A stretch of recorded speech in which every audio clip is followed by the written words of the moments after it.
When I did my graduate studies at the Middle East Institute at Columbia University's School of International Affairs, I took many courses on the question of the Middle East conflict.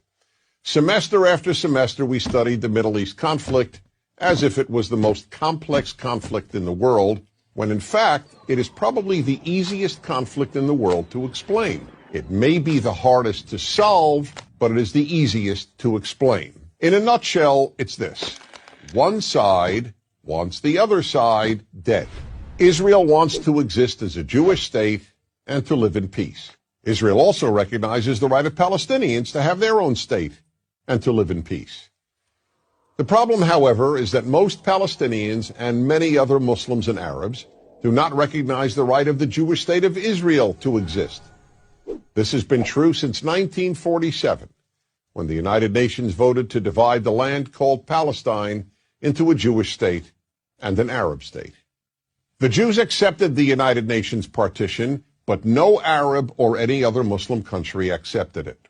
When British rule ended on May 15, 1948, the armies of all the neighboring Arab states, Lebanon, Syria, Iraq, Transjordan, and Egypt, attacked the one-day-old state of Israel in order to destroy it. But to the world's surprise, the little Jewish state survived. Then it happened again. In 1967, the dictator of Egypt, Gamal Abdel Nasser, announced his plan, in his words, to destroy Israel.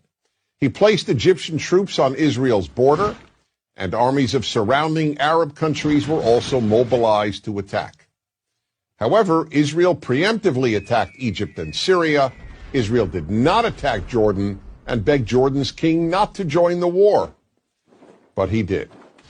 And only because of that did Israel take control of Jordanian land, specifically the West Bank of the Jordan River.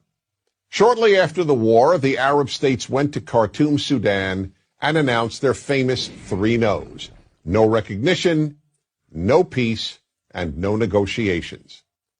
What was Israel supposed to do? Well, one thing Israel did a little more than a decade later in 1978 was to give the entire Sinai Peninsula, an area of land bigger than Israel itself and with oil, back to Egypt, because Egypt, under new leadership, signed a peace agreement with Israel. So Israel gave land for the promise of peace with Egypt, and it has always been willing to do the same thing with the Palestinians.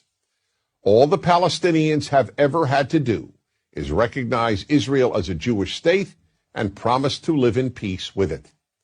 But when Israel has proposed trading land for peace, as it did in 2000, when it agreed to give the Palestinians a sovereign state in more than 95% of the West Bank and all of Gaza, the Palestinian leadership rejected the offer and instead responded by sending waves of suicide terrorists into Israel. Meanwhile, Palestinian radio, television, and school curricula remain filled with glorification of terrorists, demonization of Jews, and the daily repeated message that Israel should cease to exist. So it's not hard to explain the Middle East dispute. One side wants the other dead. The motto of Hamas, the Palestinian rulers of Gaza, is, "We love death as much as the Jews love life." There are 22 Arab states in the world, stretching from the Atlantic Ocean to the Indian Ocean. There is one Jewish state in the world, and it is about the size of New Jersey. In fact, tiny El Salvador is larger than Israel. Finally, think about these two questions. If tomorrow Israel laid down its arms and announced, "We will fight no more," what would happen? And if the Arab countries around Israel laid down their arms and announced, "We will fight no more," what would happen? In the first case, there would be an immediate destruction of the state of Israel and mass murder of its Jewish population. In the second case, there would be peace the next day. As I said at the outset, it is a simple problem to describe. One side wants the other dead. And if it didn't, there would be peace. Please remember this. There has never been a state in the geographic area known as Palestine that was not Jewish. Israel is the third Jewish state to exist in that area. There was never an Arab state, never a Palestinian state, never a Muslim or any other state. That's the issue.